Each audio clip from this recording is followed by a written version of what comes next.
All right. Hi, guys. I'm Jamie Davis. I'm on the practice management committee with AAAOM, and we are here answering your questions and trying to help you out with advice on how to run a busy, successful practice. So last week, Josh had a question about how to network with doctors and other healthcare professionals, and Andy gave some really great advice. So once again, this is Andy Rosenfarb. Hi guys, just again, my name is Andy Rosenfarb. For those of you who don't know, I practice in Westfield, New Jersey. AAOM Board of Director, also in the Practice Management Committee, and we're here to give you some good stuff tonight. Great, thank you, Andy. So, you know, the last video we talked about finding which doctors in our area are interested in networking with us as acupuncturists and going through Google and collecting the data and calling all the doctors. So now we have our list of the doctors that are interested in working with us, and we've made our calls and we've set up a meeting to talk to the doctors. So I'm sure everyone wants to know, what in the world do we do next? How do we talk to these doctors? Yeah, so that's right. So that was Josh's original question, and you guys, you know, you could watch the video again or shoot us some questions if you're kind of unclear about that. We're happy to clarify. But once we get these meetings, what do we do? You know, how do we kind of sell ourselves? And the first thing that we want to do is we want to keep in mind, I think I alluded to this last time or may have mentioned it, when we go in, we don't want to go in asking or begging for patients. Like, we have to go with this mindset that what can we do to help them?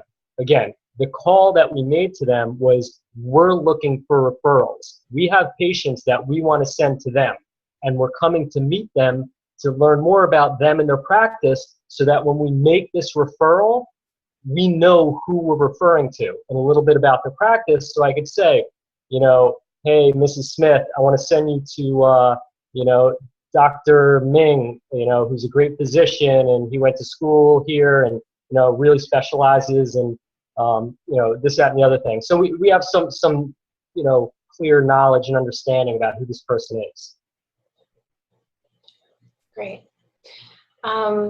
So is there, you know, is there anything specifically that I need to cover in the first meeting with the doctor? Yeah. So what we want to do when we go into the meeting is we want to go in and ask questions, right? It's almost like an interview. And again, it's very compelling when you go into a doctor's office as an acupuncturist, asking them about them, because everybody's favorite thing to talk about is themselves. So they'll be like, oh, I thought you were coming in to bring me cards or brochures, and you're walking in empty-handed just wanting to know. And so, you know, what do you do? What's your practice like? Tell me about you. Where'd you go to school? Get to know them. What do you like to do? What do you like to do when you're not seeing patients? What are your favorite things to treat? Do you have anything that you have challenge treating with? For example, I did this with eye doctors because TCM ophthalmology is one of my specialties. So one of the things I've realized by meeting with doctors is these eye doctors have a really hard time treating patients with dry eye. Ding, ding. So I'm tucking that information away. I'm not going to jump on it right now and say, yeah, acupuncture is great for dry eyes, but I'm going to go back. I'm going to collect some research. I'm going to give them information about the things that they need help with. So that's kind of how we want to gear it. We want to keep it short. Again, we don't want to give them information about us. Even if they ask, we can get it to them at a later time, because it's not about us. This is about them. So if they ask, have a couple of cards with you, 4 or 5, you know, not a lot. Oh yeah, you know, oh, can you leave some cards? Yeah, sure. You know, I'll send you more if you want, but these are just, you know, a couple of cards. And take everything from them. Take brochures, take cards, to ask them for the website. Do you have brochures? Make sure you get the receptionist name. Oh, who works with you? Do you have nurses? Do you have, you know, and ask to introduce to them. And hey, you know, how are you? You know, because their staff may recommend you as well. So again, the whole point of the first interview is you're going in and you're surveying the doctor and their clinic and their staff and getting to know them. And again, the point of the first meeting is so you can learn about them, period. Right. Yeah, that's really good advice, because I find that I just cannot help myself when they talk about a condition and I'm like, oh my God, acupuncture works great for that. But I really like the idea of just, listening to them and then researching that topic, because even though I know acupuncture works for it, maybe I don't know everything about that condition. So having some good solid research, that's really great. Okay, so I've now met the doctor. I am great friends with Nancy, the receptionist, and I have all their information. So what do I do next? Good question. Glad you asked. So now that we've left and we're finishing up and saying, great, thank you for your time. Keep it short. If they want to sit there and they want to schmooze and they have time, I've had meetings that I've been in and out in 10 minutes. And I've had meetings that they are on a lunch break and they're like, oh, want to get lunch? Great. If they want to get you lunch, great. They want to show you around the clinic. They want to show you their testing devices. Stay as long as they want. And respect if they're busy and it's a quick meeting, get out. So really gauge to be socially conscious or business conscious of their time. Do they want you to stay there for 5 or 10 minutes? And they may, and if they may want to stay for an hour. So if they want you to stay, don't leave. They're trying to work on building a relationship with you. So after we leave, the final thing is great. I'll be in touch with you. I'm glad we had this time. I have information to give to my patients. I have your brochures. I have your cards. And I'll be in touch with you in a couple of weeks. So then we get in touch with them. That's the point. So how long do we wait to get in touch with them? Generally, I recommend 2 to 6 weeks. You can go up to 2 months. I wouldn't go past 2 to 3 months. Why? Because you just created a relationship. You want to stay top of mind. The whole thing is about creating these relationships so that you're top of mind. Top of mind awareness. A lot of you guys are familiar with that term. So tell the doctor, say, look, I'm going to be back in touch with you. Maybe the next day you want to just shoot them a quick email reminding them, hey, I'm going to be in touch with you. I really appreciate your time. Do not, again, give them your website, all your stuff. Great to meet with you. Thank you for your time. Really short and sweet. 6 weeks, call them up. Say, can we do lunch? Can I come to you? Can you come to me? Do you want to meet somewhere? I want to go over some ideas that I've been having. So you schedule a meeting with them, and this is time. This is schmoozing time. This is time where the reciprocity is probably going to kick in, where he or she is going to start asking about you, right? Because you spent the whole first time asking about them. So now, after you talk about you and you're schmoozing a little bit, ask them. Say, now that we've talked about having a business relationship, is there anything I can do to help you? Do you send out newsletters that you may want something that I could contribute to? Do you ever do workshops or calls or seminars? One of the best things that work is a lot of the doctors have local professional groups, either your fertility specialist of New Jersey or your gastroenterology specialization of Union County is the county that I work in. So find out, hey, do you have any clubs or anything like that? I love doing talks. If you do, if you don't. But explore ways that you can help add value to their practice and be a guest. Newsletter, talk, telephone consultation, something. Something not cheesy. So you don't want to necessarily show up in their office, sit in the waiting room, and do screenings. It's kind of, if you want it, great, but it's kind of, you want to keep that professionalism. So that's the deal of the second meeting, which again should be, if you had a great time and you hit it off and they're like, oh, let's get lunch next week, great, roll with it. But 4 weeks, 2 months, not more than 3 months. Okay, so after that second meeting and we're creating a relationship, do I want to have these lunches with them? Like, do I want to send them an email every 6 weeks and try to get lunch with them?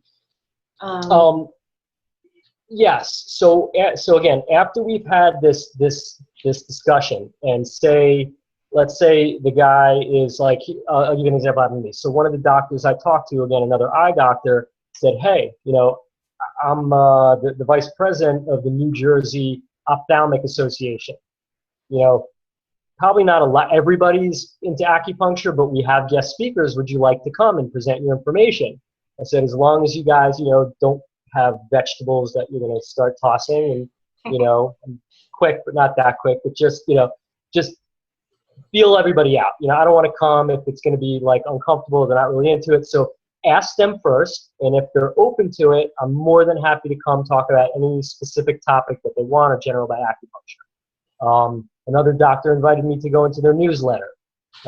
So co-create, don't be pushy. If it's not there, it's not there. If they don't do any marketing, they don't do talks, fine. There's nothing you can do, but you can still keep a relationship going. And if you have patients, say, look, I may want to send somebody to you for a medical screening, or a patient hasn't been to see their physician in a while, or somebody needs blood work, or somebody needs an examination. Is that okay? How else can I help you? Plant that seed, because they may come back to you 6 months later and say, hey, guess what? We just started doing a newsletter. I'd love to have you put a little blurb in about Chinese herbal medicine or something like that. So that's how you kind of wrap up the second meeting. Okay. And yeah, and again, you want to just keep it going. If you want to keep doing lunches or emails or however, some are going to have better relationships than others, and because you're just going to connect with people better. Generally, what I do after the second meeting is I send out a final letter. And that's when I kind of dump me into there, because we've already really bonded over lunch. So after the second meeting, we're going to send out a final letter or email, if you want to do that, and just really say, so glad to connect with another healthcare practitioner. We'll really appreciate and personalize it. Talk about things you talked about. I love that, we're both into snowboarding, or we both, have an interest in, philosophy, or we both read a book, or something like that. You find a common ground. That's, you find that's how people like you, because you have things in common. So capitalize on what the commonalities are. And then this is when you send your cards and your brochures, and you say, great, just so you know, these are the things that I'm in. Now you start to backpedaling. I remember on our first meeting, you mentioned dry eyes might be something that's challenging for you. I happen to be very good at working with that. And here's the whole thing. We don't just look at dry eyes. We look at the whole picture. Is it allergies? Is it menopause? And they're like, oh, wow, that's awesome, because you clearly know what you're doing. And if you have literature or studies or research or articles, or throw that in there. But solve their problem, and offer to help, and say, look, send a couple patients. I'll treat them for free. If we don't get results, I'm going to send them back to you for testing. Do those types of things. So this last letter, to go back to this, is really about, this is the time when you send your stuff. Send brochures, send cards, and that's how you kind of wrap up the initial relationship, which should be over, again, within 2 months. Okay, so with this wrap up, and I'm explaining to them how great acupuncture is for this particular thing, I'm assuming I don't want to say, well, does your patient have blood deficiency or liver Qi stagnation, right? Yeah. So do I want to keep it to just like the words that you used, allergies, menopause, things like that? Yeah, that's such a good point. I'm so glad you brought that up. So I won't get too into it, but I had an experience when I first started practicing where I was invited to speak in front of a group of medical doctors, and I only spoke Chinese medicine. I was like 26 years old. I looked like I was 14, and like these guys chewed me alive. They're really cool guys, and but it was a nightmare for me. And the reason it was a nightmare is because I didn't know how to speak medical or biomedical or lay. That's medical. So I'm talking about Shen and Qi and Yin and Yang, and they're like, whatever, like just really, just messing with me. So I swore, and I learned from that, hey, I just didn't connect with these guys. They thought I was, a good guy, but I wasn't able to connect with them the way I wanted to. And it was a language barrier. So yes, to your point, it is very important not to use Chinese medical jargon, and hey, maybe they took a course, and if they want to start, do you think they have kidney deficiency? Oh, why'd you take a course? Yeah, you took a course. Yeah, well, actually they do. So, kind of validate that they know a little something, and encourage them to learn more. But yeah, if you're talking to any medical doctor, definitely keep it simple.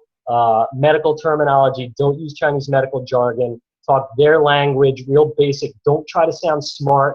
Don't try to sound scholarly about Chinese medicine. So they're like, you know, you sound really smart, but I have no idea what you're talking about.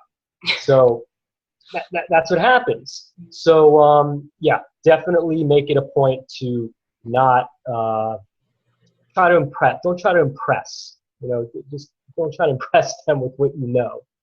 Just who you are. Impress them with who you are, and who you are at this time is an interested person looking to create a referral relationship, looking to see how you can help them, and eventually reciprocity will come and they'll start sending patients to you. Awesome. You know, on that topic of them sending patients to me, so, you know, let's say they actually referred a patient over to me.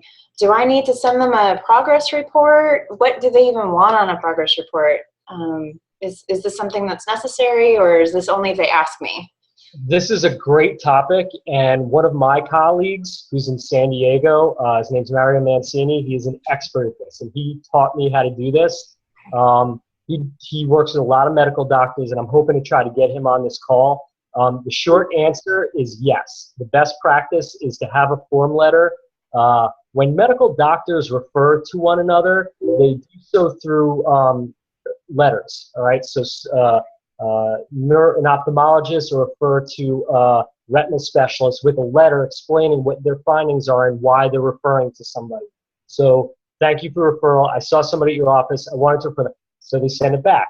Thank you for referring so-and-so. These are my findings. I'm going to send them back to you. This is my observation. This is my treatment plan. I'd like them to come see you in 3 months for a reevaluation. Again, don't use Chinese medicine language, please.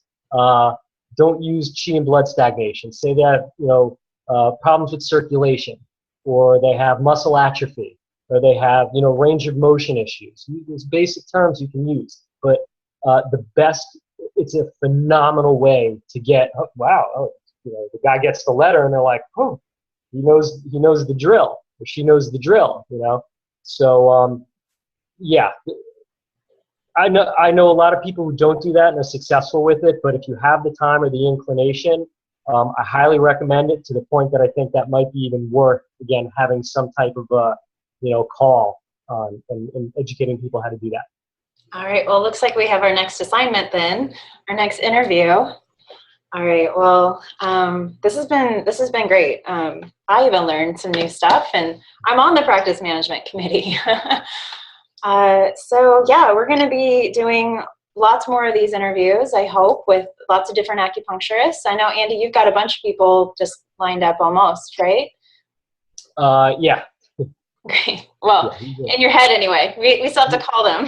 yeah, we have I have some people who are interested, and you know, we want to hear from you guys. You know, this came about because Josh had made a post again, and it's something you guys showed interest in. So it's what we can do to help you guys on topics that are interested in for you, and we want to get people to interview who are successful. People not necessarily just talk about success, but who've had success in specific areas that they can share with you guys, or all of us. Great. And we also have a survey coming up on our Facebook and on our website that will ask you what you're interested in. But please don't hesitate to send us an email and ask us questions directly. pmc@AAAOMonline.org. And yeah, thank you, Andy. You're welcome, Jamie. All right. Take care, everyone. Bye.